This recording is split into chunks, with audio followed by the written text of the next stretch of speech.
Hello, Mr. Gambard. Welcome to my documentary. The purpose of this short film is to get an idea of your label's position within the music industry. We understand that in the current age of music in 2019, there are many ways for rising artists to gain exposure and reach their audience.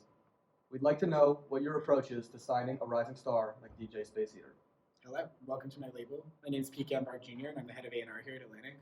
Obviously, the only way to make it big in the industry is through Atlantic. Even though as an EDM artist, DJ Spaceheater could drop his new music online. To make it big, he's got to make it onto the top Spotify playlists. Getting onto top EDM lists like Mint is impossible without the Atlantic team. So these smaller independent labels really think they have the firepower to build a brand around an artist like Spaceheater. Let me ask you this one question. How many runners you got on call? A boisterous claim from an old school exec. You touched on the trend of releasing music online, a practice that's been troubling major and independent labels alike for the past few years. Can you go into detail on how this technology has impacted your strategy? Look, people think they should be able to listen to someone like Spaceheater for free. During the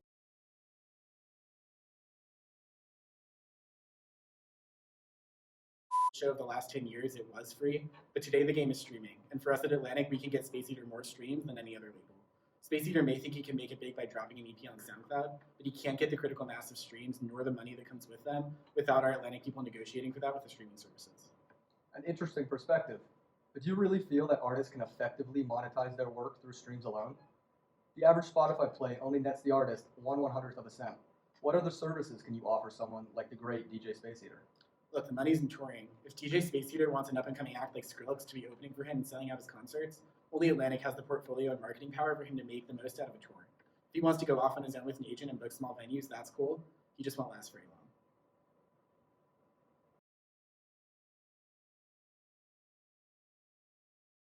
Hello, Mr. Spaceheater. Welcome to my documentary.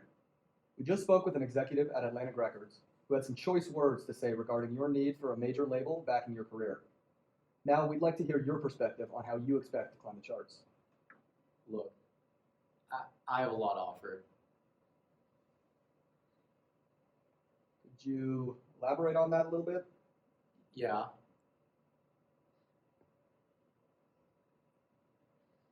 You see, I'm more than just a musician. Yeah, I strum the keys here and there, but I'm a whole brand. My social media following is unprecedented. 15 million followers with only 2 singles out. Come on, bro. Does Atlantic have that kind of reach? I can sneeze and get more retweets than their entire Twitter account has followers. That being said, I'm keeping my options open. I see. What's your strategy when it comes to releasing music? Surely a major label can offer a lot of funding when it comes to your full album. Albums? Dead. We live in the age of singles. Why would I sit down and create a 45-minute project with 25 minutes of filler in it when I'm barely making money from streams as it is? Why invest so much in one full project when I can just steadily put out banger after banger and make money and build hype? But with such a massive following online, don't you think it would be worthwhile to invest in putting some content on streaming services like Spotify or Apple Music? Maybe, but money just isn't worth the time. Look at Chance the Rapper. He made it as far as he did without the help of a major label and without charging a dime for his first 2 projects. His fans love him, he's killing it, and his brand is strong. We only see more and more artists following in his path today, and I'd like to be one of them. And what about your touring aspirations? Touring? Definitely important, but I try to avoid the flyover states. My strategy right now is to play festivals. I have fun for a weekend, party most of the day, play a set, and I have a payday bigger than any regular venue can ever provide. That makes sense, but festivals are burning cash. They're not going to last. Good luck with that. Look, I said I try to avoid the flyover states. Every artist needs to make money, and I still do my tours. They're my biggest source of income. You asked me about my aspirations. I aspire to make money without having to go to flyover states. Hello, Mr. Schlamy. Welcome to my documentary. Mr. Schlamy. What's good? We've heard the perspectives of both label executives and artists. At this point, we'd like to know what impact streaming has had on you as a music listener. I mean, I can listen to whatever I want now, which is lit. Music is basically free, which means I don't have to download viruses from LimeWire anymore. That being said, it's still pretty beat that I have to pay $9.99 for ad-free Spotify on music. Yes, beat indeed. Where do you typically find new music these days? Well, I've been told that the Spotify algorithm is good, but I think it's boo-boo. Have you heard Roxanne? Found that shit on TikTok. And what about concerts? Where do you usually find out about shows in your area? And Well, how much are you willing to spend? Well, I follow all my favorite artists on Twitter and Instagram, so I usually get the news from them on those platforms. I've been trying to see one of my favorite artists, DJ Spaceheater, but I live in a flyover state, so he's never in town. Maybe one day I can afford to see him at Coachella before they go out of business.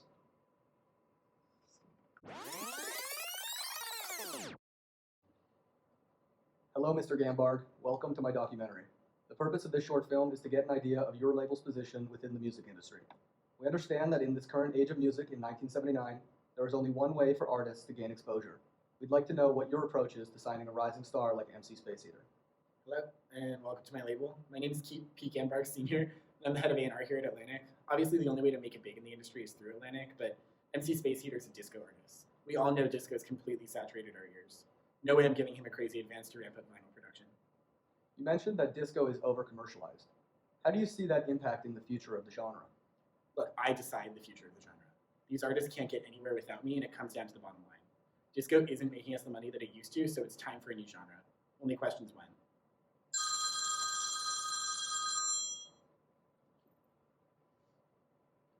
What? They're smashing disco records in Chicago?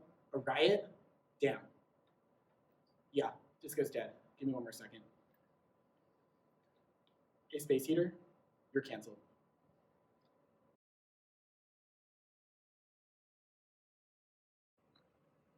Hello, Mr. Spaceheater.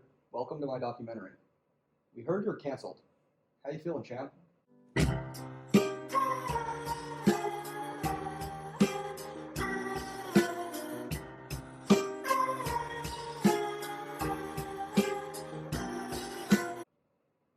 I can't say I feel great. Being a 26-year-old artist in this day and age, July 12th, 1979, it's really hard to come by any work without some solid backing. It's not like we live in some fancy future where I can distribute my music on my own. The labels have connections to all the pressing and all the distribution. I'd say the best I can do now is beg my agent to keep me as a client and book me some shows at some smaller venues. Boy, I wish I could play at the Kodak Theater again. But how are you going to let your fans know when you're playing? I mean, I can take out a personal ad in the LA Times. I don't think there's anyone left to pay for my billboards and radio promotions. There's this relatively new technology called turntables that disc jockeys seem to like. I might just spend the rest of my money on a set of those for my son, DJ Spaceheater. Hello, Mr. Schlamy. Welcome to my documentary. We've heard the perspectives of both label executives and artists regarding the end of disco, and with it, MC Spaceheater. Right now, we'd like to get an idea of how you feel about the end of this era. I mean, MC Spaceheater was groovy. I played his vinyl, Groovy Tracks for the Boys, on repeat and only had to pay $9.99 for it. I've also seen him at the Kodak Theater like 3 times because they talked about him so much on Kiss FM, a popular radio station that I expect to remain popular 40 years from now. A lot of weird details there, but okay. Do you agree with the labels? Would you say that disco is dead, or do you think they're misrepresenting what the people want? Man, the labels don't know. They run the show and tell us what our options are, and there's nothing we can do about it. It's hard and tiring to organize a protest, and there aren't any platforms for people from across the world to communicate instantly, so my hands are tied. What's popular in Chicago isn't the same as what's popular here. I see. Would you keep paying for disco records? I mean, I already have a lot, so I don't think so. But if you're not willing to pay for disco records, then how do you expect the labels to keep producing them? Sounds like a them kind of problem.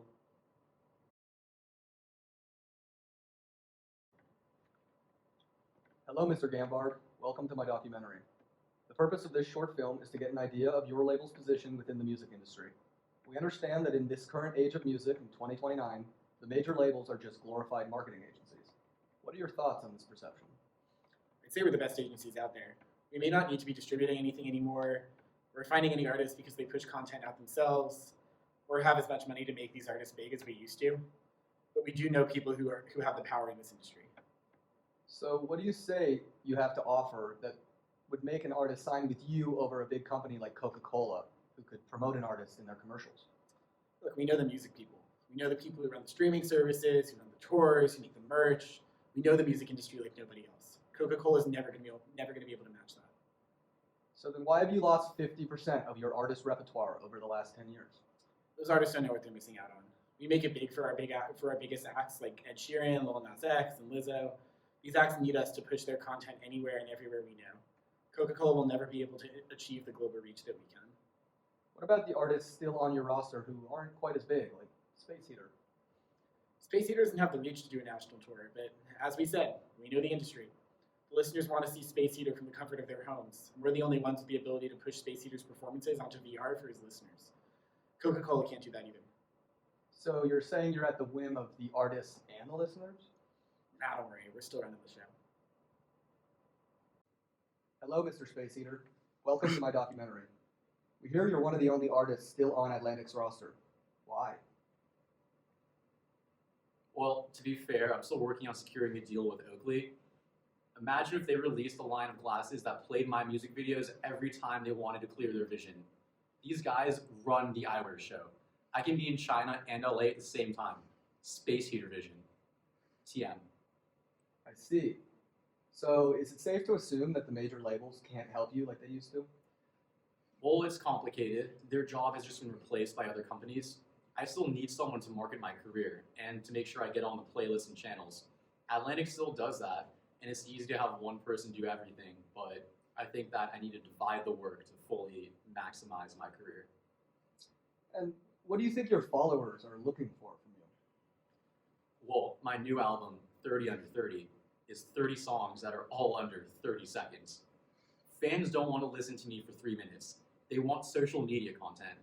After Mark Zuckerberg's militia was overthrown and Facebook was out of the picture, even the older crowd lost interest in the older social media. So everything just has to be shorter for the new stuff. And I have to ask, how is touring going for you these days? Well, because of Atlantic's VR deal, I'm able to sell tickets to people in Bangkok and Birmingham for a show on the same night. I have a much bigger audience and they can all afford to see me live, at least in some sense. The best part is, I can now completely avoid the flyover states. So then you do need Atlantic for something still, don't you? I mean, Atlantic might know these VR distributors, but so do a lot of other companies. VR is pretty commonplace in this day and age, 2029. So I just need to get my Oakley deal to fund whatever VR needs I have. The fans won't know the difference. Hello, Mr. Shlomi. Welcome to my documentary. We've heard the perspective of both label executives and artists. We understand that there's been a major shift in the relationship between labels and artists, and that many of your favorite artists are now represented by other brands. Can you touch on how this may have affected your experience as a listener? Well, YBN Corday was my favorite artist until he signed with ExxonMobil, and their oil spill killed 14 million salmon. So I guess that's one impact. Okay, but besides that, Yeah, I don't really know. I mostly just do what the algorithm tells me. It won't give me anything that's not just a chorus. I don't know who cares about any of the other parts of the song. I even have a playlist that is just a series of bass drops. They've got to make the music exactly how I like it, or the algorithm won't give it to me. do you think that the downfall of the major labels is to blame for this? Not really. I think the labels are pretty irrelevant to my experience. As far as I can tell, if anything, they've been the ones restricting the artist from making exactly what I want. And what about touring? Do you think the labels have had any impact there? Well, I think it's pretty annoying that Atlantic is the only company with a stable VR platform. I can only get to see their signed artists from my comfort of my home, and there aren't many good ones left anyways. I heard that some other companies are working on their own VR tech though, so we'll see.